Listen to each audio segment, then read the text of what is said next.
Alrighty, what is going on, everybody? It's your boy RJ Wattswick here with another video. So today is going to be my first ever video on the new channel, RJ the Fisherman.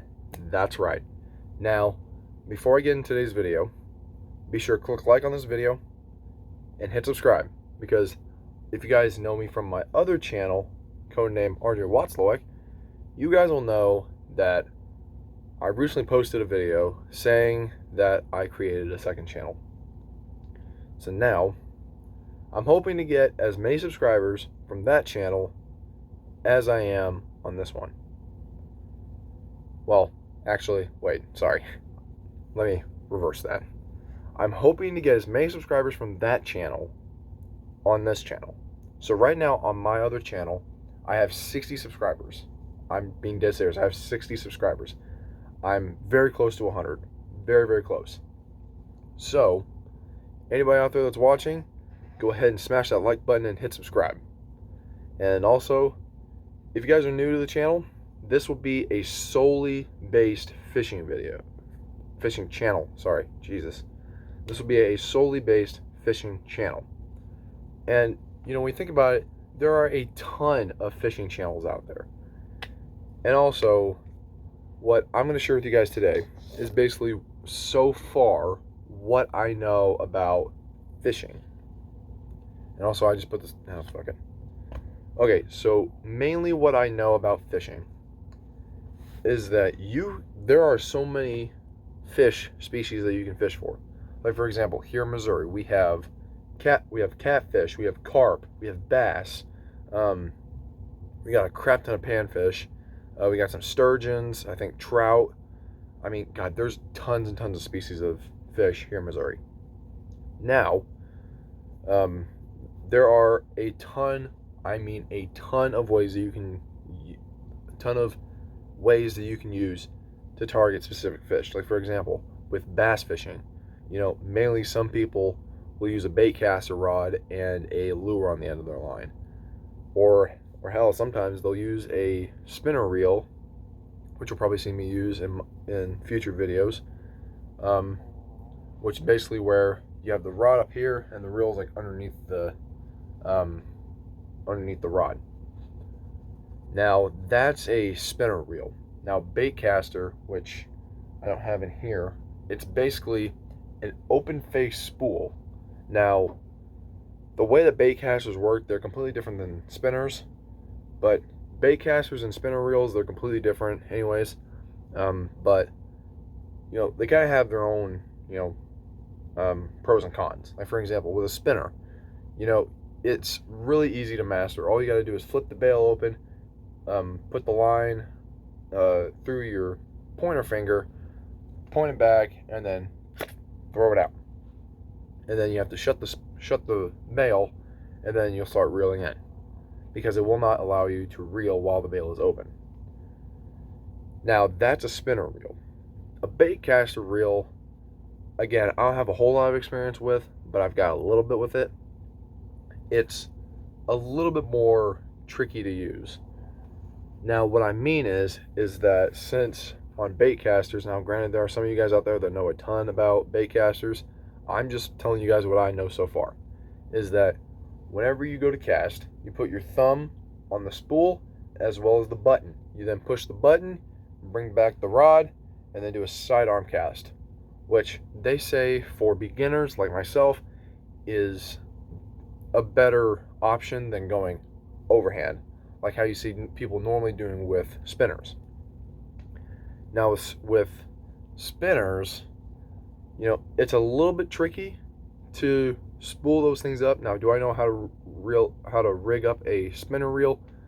Not 100%. I mean, I know my father does, but I don't. Now, with a bait caster, I found that it's ridiculously simple to rig one of those things up. And how I do it is that I use a shoebox with a long screwdriver, and then you take your line that you just bought at the store, you poke your oh my god, I'm gonna get some weird people on here, but you're gonna poke your you're going to poke your long screwdriver through the paper that's on the one side of your line spool, and then you're going to take your screwdriver, point it on the short side. Well, the short, you're basically going to put it in between you're going to put it between the sides of your shoebox, or you can have someone hold on to it for you. But also make sure you keep tension on it, because what I found personally is that, if you don't have tension on your line when you're reeling it in on your spool, it's probably going to cause you to have a lot of backlashes, and it's going to cause you a lot of problems. Like, for example, there was one day I was out fishing at my pond. I threw out my baitcaster rod. Well, I threw the lure out, and then within like 5 seconds, it just went, just completely backlashed on me. I got a big, huge bird's nest, which is what it's called. Jesus, can't speak. On the spool. And I kid you not, guys, that infuriated me so much. I'm just like, what the fuck? Like, you gotta be kidding me, Because, and granted, the baitcaster reel that I was using was the Ozark Trail baitcaster rod and reel combo. It's like $40 at Walmart, and for me, honestly, it's not that great. So what I would probably recommend that you guys do is just save your money. Save your money and buy something that's like real nice. Now, use a cheap baitcaster rod and reel combo strictly as practice, so that way you can get used to figuring out how to adjust the two little dials that are on both sides of your reel. You have one dial that's right beside your like the freaking handles they use to reel in. You can turn it to the left, to the clockwise, or you can turn it counterclockwise. Clockwise to tighten, and then counterclockwise to loosen. And then on the other side, which if I have my baitcaster on here, there's another dial on the other side. On this one, at least, there's probably some different baitcasters out there that I don't really know about that have something different than this, where it's basically a little knob that you turn, and you have numbers on it from 0 to 10. Now, some people say go between 7 and 6. They say that's like where the money's at. I don't know how true that is, but I put it right in between 7 and 6, and it kind of worked.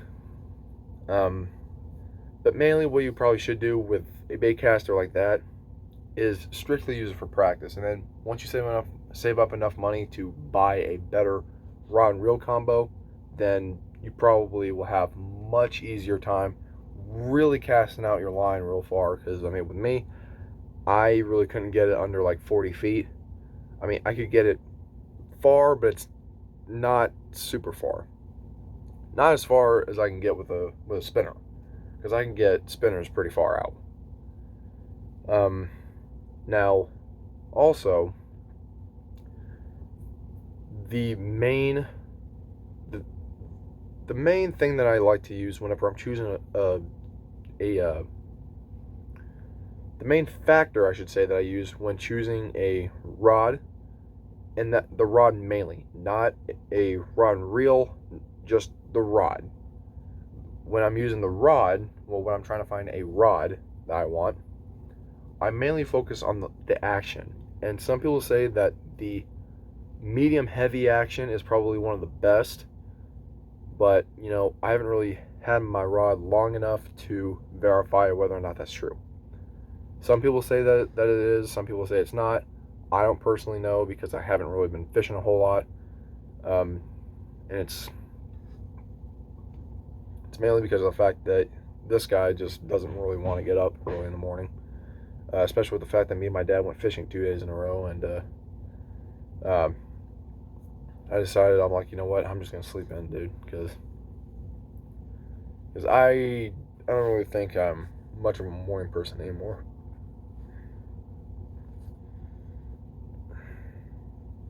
Sorry, I'm trying to adjust my hat hook. I'm trying to make sure that it's in the right spot, but I can't fucking seem to get it over there. There we go. Okay, I think that's where it's supposed to be.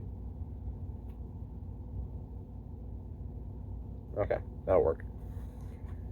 So, and now also, guys, one more thing before I finally shut up and get out of here. You know, why is it that I fish? Well, it's because mainly it's ridiculously therapeutic. Okay? Because little did you guys know that me, I used to be a really, really depressed and also a little bit suicidal kind of person. And, you know, whenever I feel stressed out or like just really anxious about something, I'll generally use fishing as a way to kind of calm myself down. So you could probably say that it's also anxiety, but I mean, granted, when you're living someone like me who's trying to join the military and just crap keeps getting pushed back, you're just like, oh my god, what the hell's going on? But anyway, that's for another video. So, how I got into fishing? Well, actually, you know what? I'll say that for another video. So, now granted, I know I did not really do a good job filming this video, and I'm sorry. I'm very, very sorry. Because, good lord, I really... If I had my baitcaster rod and my spinner rod right now, I definitely could have showed you the differences, but unfortunately, they're my dad's truck, and my dad's asleep right now. At least I think he is. But anyways, yeah, I'm going to shut him and get out of here. So that was RJ Waswick, and I'll see you guys in the next one. Peace out, guys.